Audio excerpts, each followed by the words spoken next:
ಆನೆಗೆ ಸ್ಕೂಟರ್ ಡಿಕ್ಕಿ ದಂತ ಮುರಿದು ಕಾಡಿಗೆ ಓಡಿದ ಗಜರಾಜ. ಉತ್ತರಾಖಂಡ್ನ ಖತಿಮಾ ಬಳಿ ಅಚ್ಚರಿಯ ಘಟನೆ ನಡೆದಿತ್ತು. ಸ್ಕೂಟರ್ನಲ್ಲಿ ತೆರಳುತ್ತಿದ್ದ ಮಹಿಳೆ ರಸ್ತೆ ದಾಟುತ್ತಿದ್ದ ಆನೆಗೆ ಡಿಕ್ಕಿ ಹೊಡೆದಿದ್ದಾರೆ.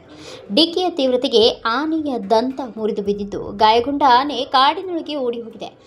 ಅಪಘಾತದಲ್ಲಿ ಗಾಯಗೊಂಡ ಮಹಿಳೆಯನ್ನ ಶಿಕ್ಷಕಿ ನಿಖಿತಾ ಕಪ್ರಿ ಎಂದು ಗುರುತಿಸಲಾಗಿದೆ. ಅವರನ್ನು ಆಸ್ಪತ್ರೆಗೆ ದಾಖಲಿಸಲಾಗಿದ್ದು, ಅರಣ್ಯ ಇಲಾಖೆ ಆನೆಯ ಮೇಲೂ ನಿಗಾ ಇಟ್ಟಿದೆ. ಘಟನೆ ಬಳಿಕದ ವಿಡಿಯೋ ಸಾಮಾಜಿಕ ಜಾಲತಾಣಗಳಲ್ಲಿ ವೈರಲ್ ಆಗಿದೆ.